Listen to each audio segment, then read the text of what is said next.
Well, hello and welcome to asiCast 136. I'm Richard Marks, ASI's Research Director, and joining me today is Roberto Suarez Candel. Welcome to the podcast, Roberto. Hello, thank you for the invitation. Nice to be here today. Now, some of our ASI regulars will have known Roberto as Head of Strategy and Media Intelligence at the European Broadcasting Union, and he gave a great keynote address back at our 2016 conference in Prague, which seems decades ago now, but is only 6 years. Now, Roberto, you recently left that post at the EBU to set up South 180. Can you tell us a bit about the company? Yes, of course. South 180 is an international consulting company. And basically what we do is that we are focused on enabling and supporting leaders to create the future, to shape the future of their organizations. We do this in 3 ways. First of all, we help them to envision the future, to design scenarios about the future of the organization. Second, we help them to redesign their strategies to reach those futures. And mainly here, what we do is help them to simplify and to make their strategies more effective. And the third thing we do is that we help them measure, understand, and capitalize the value and the impact their organizations have. Basically, we could say that what we do is to help leaders to turn great ideas into strategies that work, because we want great ideas to succeed.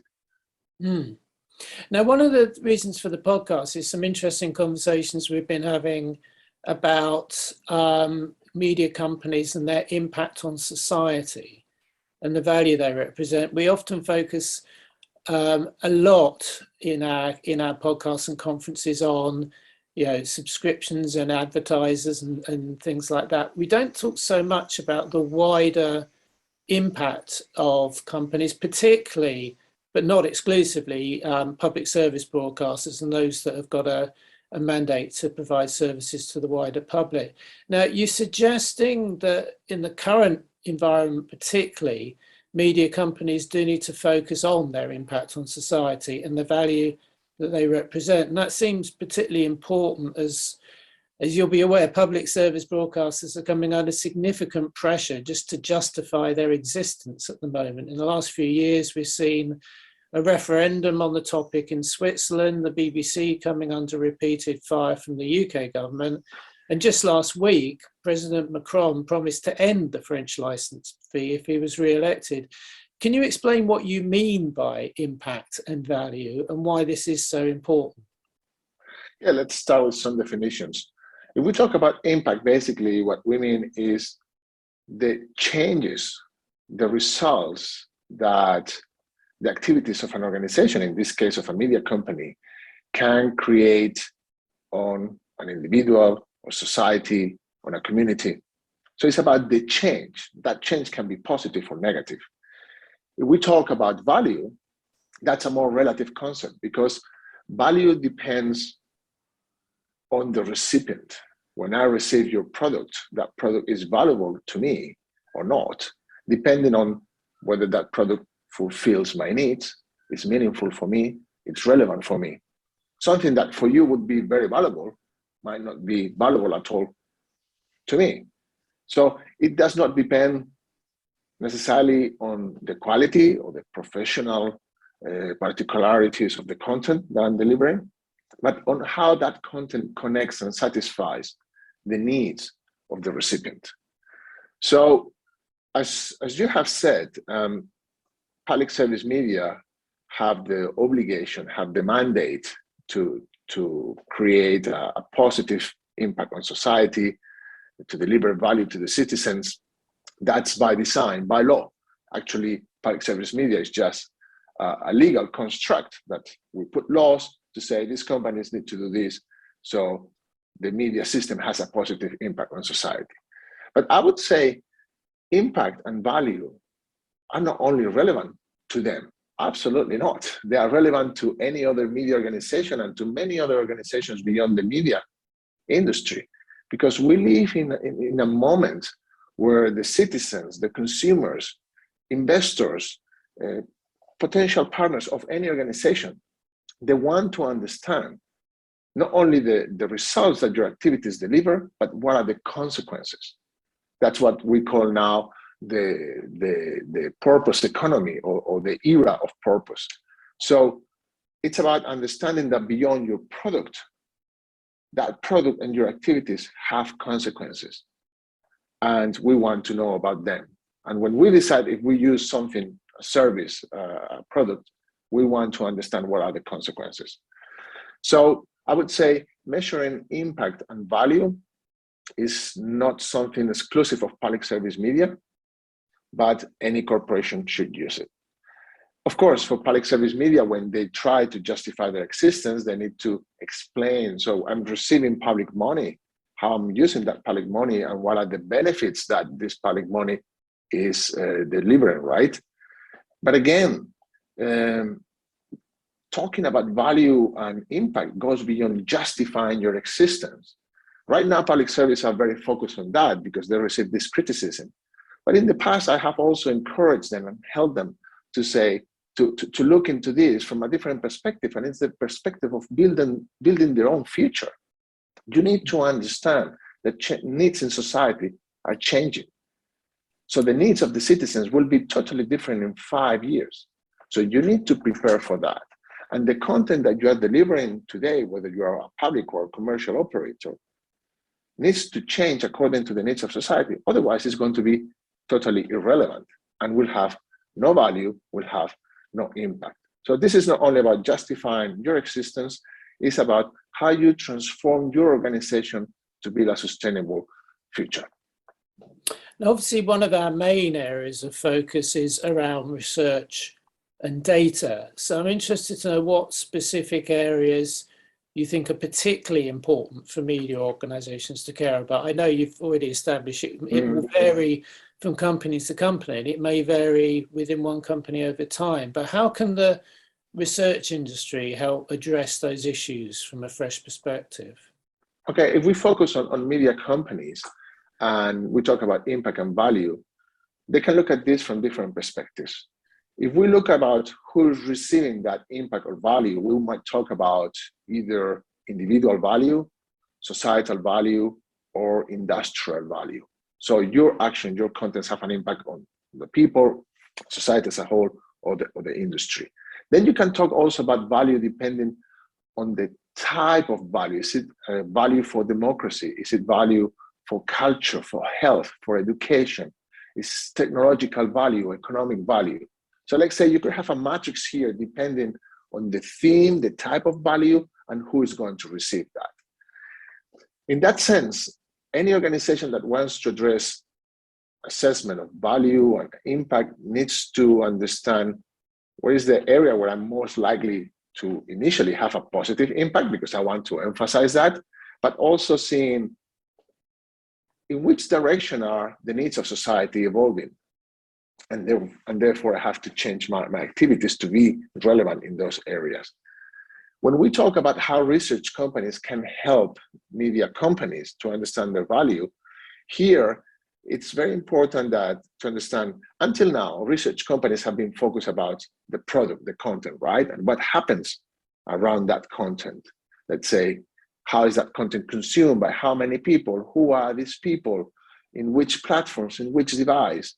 And of course, this makes a lot of sense, and we continue to need that. But now research companies, I would say, they need to go one step beyond.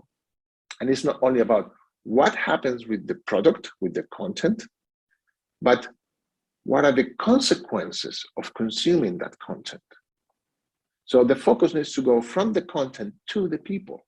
And I understand that those people might feel that the media company is helping them to understand the world, is helping them to be connected to their community, is helping them to learn, is helping them to feel more relaxed, to have a better health, to be more happy.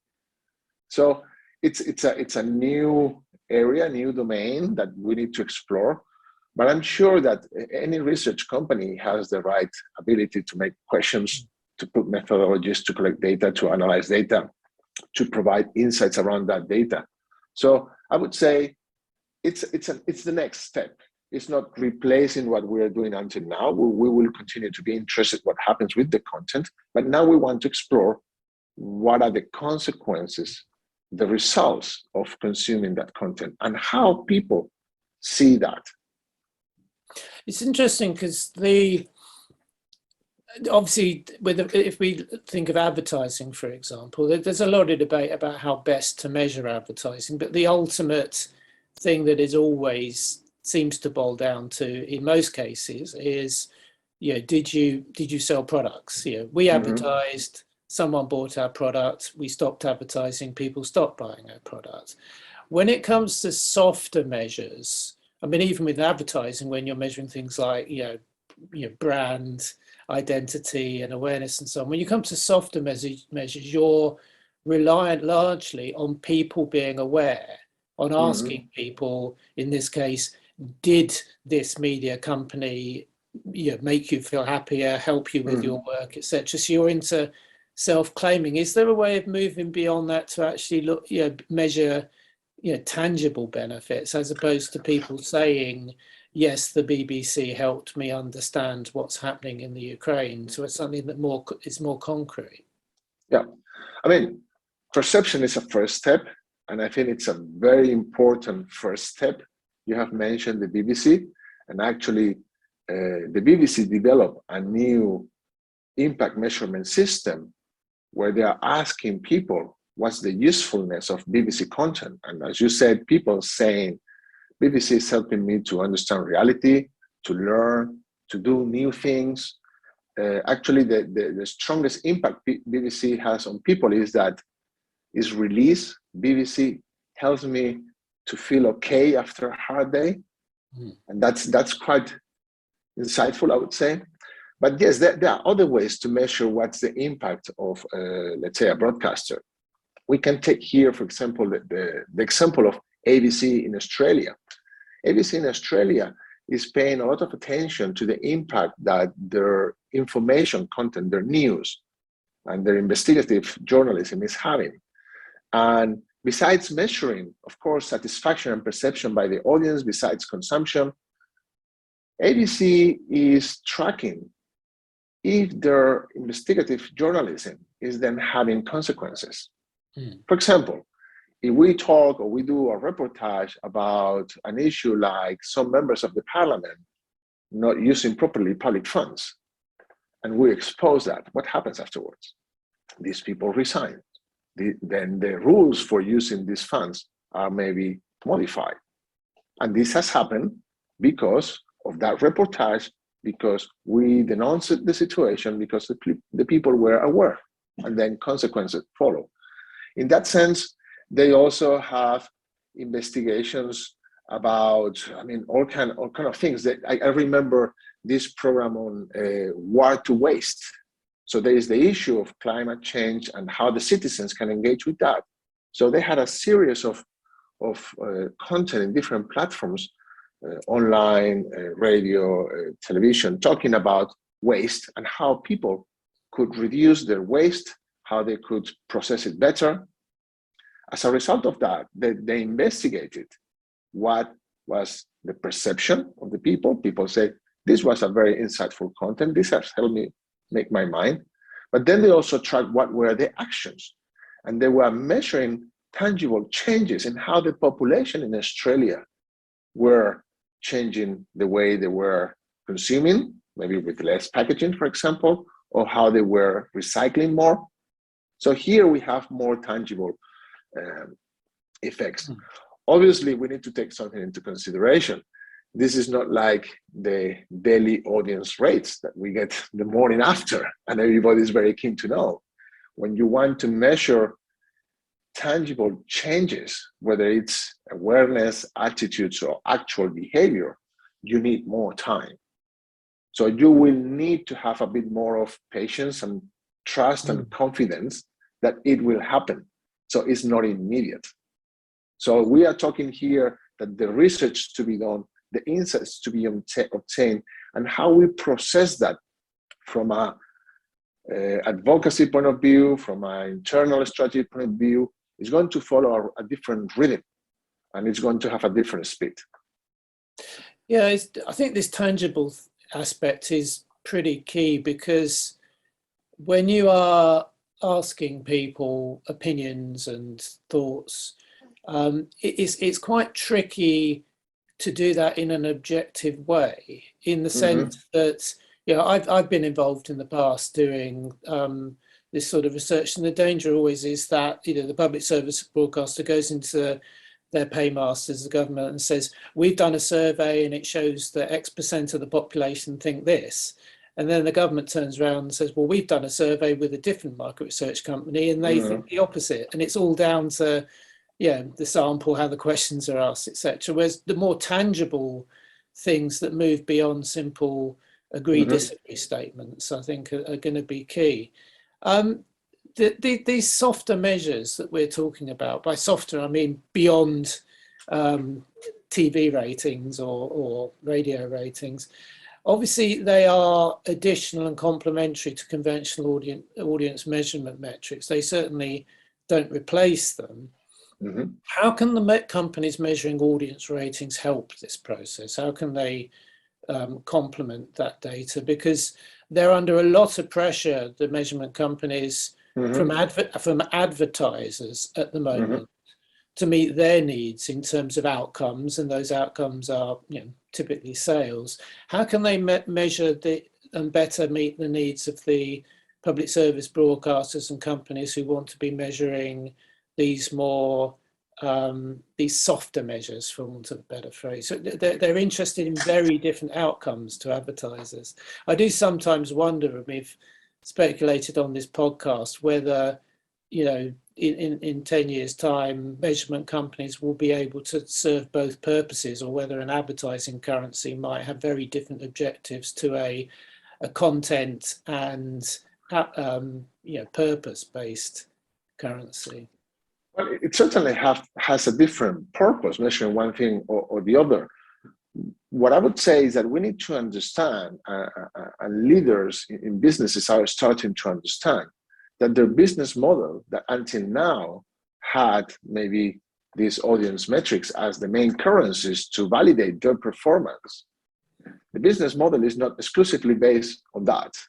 From now on, the business model, the validation of the business model of the activities of the company and the results will be validated by considering those impact and value indicators. Therefore, I would say research companies are in a very good position, as I said before, to fulfill those needs, the needs of having that type of information. Why? Well, they are used to develop methodologies. They, of course, want to maintain a strong and clear reputation. So they need to be solid when preparing the questionnaires, when preparing the methodologies. So as you have said before, the client cannot just influence and make that the results are just making him looking good. Research companies are investing a lot in new ways of processing data. And that's also an asset. And I would say, as I said before, now it's about, okay, we have a different object. It's not about the currency of looking how many eyeballs we got yesterday. We need to look at other objects. This will require to get new partnerships, because data might be with other players within the sector or outside the sector. For example, if we are looking into positive effects that a media company could have on the health of the citizens, you might have to partner with other companies that have this health information, right? But again, I think they are in the right position to be the trusted partner, the partner that has, of course, the professionality to make the right questions, to create the right indicators, to gather the data, to analyze, to provide the insights. Broadcasters, we have helped some of them to do this by themselves. We are also, at the moment, South 180, we are advising regulators across Europe, because regulators are becoming very interested about this and they don't know how to measure it. And they need to put new indicators or new requirements in the law. So at the moment, there's a bit of a gap. People don't know what is the right direction. So I would encourage research companies first of all, to gather the knowledge. What is impact? What is value? How can we measure that? What are the implications? This is going to help them to transform their internal processes. And I think they can be really very soon to offer this as a complementary service that definitely there's going to be a lot of interest from top level management in media companies. Why do you think that, particularly at the moment, public service broadcasters are under so much pressure? I mean, is it because they haven't been able to, as we've just been discussing, get their value across? Do you think it's a sort of political phase we're going through, or is it this global versus local issue that the number of people in the UK who say, oh well, Netflix is only £7 and the BBC's, this idea of false equivalency between a very specific SVOD service and everything that companies like DR in Denmark and the BBC and so on do. Do you think this is a phase we're going through, or is this a more worrying trend? Well, I think it has been always the same somehow. I mean, I've been a scholar at university analyzing public policy about public service media, and it has been always this criticism and the funding and the evaluation and the competition with commercial companies. And I think it's a combination of everything you have said. On the one hand, I think public service media across Europe, I know I've been working with them. They are doing enormous efforts to adapt themselves to the new context, to become closer to the citizen. They have, of course, restrictions because of their regulation, because of their structures, because of their funding. So sometimes they are not as adaptable or quick as they should. Then I'm afraid, and we have worked with them in the past a lot, but still a lot to do. I'm afraid they are not brave enough sometimes to claim this value in a very outspoken way. Maybe because that could bring more confrontation. At the same time, you are criticized all the time. Now we see this situation in France. Macron is pulling this argument. And basically, the argument, as it was explained by The Guardian, is that they are planning to cut the license fee so families can reach the end of the month because they don't have enough money. Is that the solution? Is it really the solution? I'm afraid it's a very populist argument. But of course, the consequence will be a tremendous redefinition of how France Television and France Radio are funded, and that always brings risks. So coming back to the question, I think the issue here is understanding for public service media, for commercial media also, because then also investors are, let's say, in the same position, or for any other company. In the world we live, and people have a limited time per day, 24 hours, people are becoming more conscious that what they consume has implications. They want to feel that they are connected to the companies, to the values of the companies. They want to understand how things are happening. And sometimes you will say, no, but there are parts of the population that are not thinking about that. Maybe they are not thinking actively, they are not conscious, but they want to see that the products, that the activities they do reflect their values, reflects their lifestyle. So I think this is a call, and again, it's all this concept of the purpose economy, that organizations need to care very much about not only operational results, not only financial results, but to understand they are part of an ecosystem. And in that ecosystem, understanding, measuring, and explaining the value you have is essential. It's going to be essential. If you have a huge value for society, you're going to be in better position to obtain investments, to obtain a good funding. You're going to attract partners. You're going to attract talented workers. Your audience, your customers will stay with you. You will understand better them. Then you will change your product, your services according to their needs. And that creates a positive spiral to create a future for your company. It's a bit tricky because, again, it changes the focus from the product, from the activity to the people. but it's doable, and that's what we keep doing. We keep helping top level management to understand these concepts, and then to repurpose internally processes and way of thinking to consider all these aspects to design new ways of operating, new strategies. It's doable. Mm. Leaving aside those countries where the, or even in the UK, some public service broadcasters are wholly funded by advertising, for example, and in some countries in part. Focusing on those that are directly funded, do you think one of the challenges is the fact that that there is a fee attached to it in a way that other things that are taken from your taxation are not itemized separately? Now, the argument made for that is that, certainly has been made in the UK, is that if the BBC was funded directly out of general taxation, then their independence would be inhibited. They would be directly reliant on the government. Hence, the license fee is seen as being an independent way of doing things. So if you are paying your 138 euros in France, that's a separate amount. But do you think that the challenge is that it really creates that tension around, you mentioned Macron and people getting to the end of the month, that this is some sort of a direct relationship between, I pay 138 euros in France,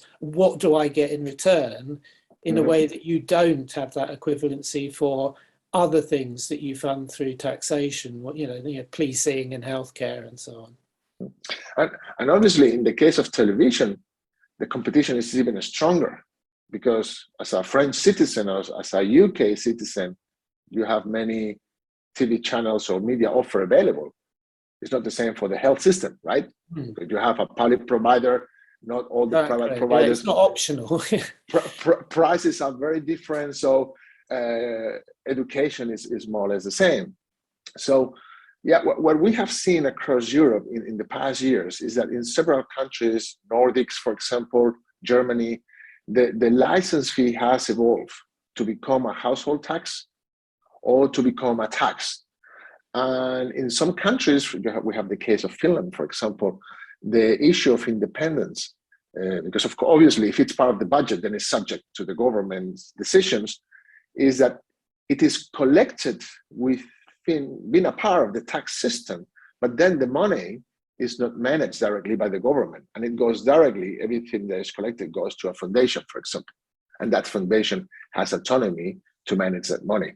So there are different formulas. Of course, this depends very much on the legal system of each country, the tradition, perception, but also the license fee, I'm afraid, if I'm very radical in viewing this from the point of view of the citizen, of course, you have always the argument that says, I'm not using it, why should I pay for it?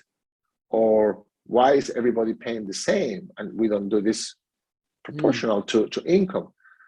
Actually, in this sense, it penalizes, or it's worse for people of lower income, right? So I would say there is room for improvement, and the license fee has been considered, yes, as a way for people to identify with the public broadcaster, of a way to collect money in an independent way. Again, society is changing, so why not reviewing that? I think the premise should be maintaining independence. The premise should be, let's try to find a way that obviously offers the broadcaster a continuity and a balance, because if the budget is changing every year, we cannot fulfill the remit of public service. But I'm sure there are different ways, and there's also plenty of research, academic research work done on that. And I remember University of Vienna, the Faculty of Economics, analyzing this and doing research at the perspective of young people, and how will young people be ready or not to pay, how much, in which ways for public service. And the result was positive. Actually, people wanted to pay. They just thought they were paying a bit too much for what they were getting. So again, then it's the expectations of people are valuing, is that good enough for me? How much I want of this and how much I value that? Well, I think it's time to review all these things, to do it in a collaborative with an open dialogue with different stakeholders. And it's time to focus again on value and impact. The old narrative, this is for the good of everybody, and this is this price, and just it, might not work very long. Well, it's been a fascinating discussion, and hopefully it's one that we can pick up at our conference in November. In fact, I'm sure we will. But in the meantime, thanks for taking time to speak to us today, Roberto. Thank you for the invitation. Yes, I will be delighted maybe to join your conference and to deliver another provocative and shaking keynote on value and impact. As I said, I think the media research industry is in a very good position to find new businesses here in this area. This is the next step. And I'm confident that they will make it. It's a question of just getting ready. And we are here to help if possible. Brilliant. Speak to you soon. Take care. Thank you.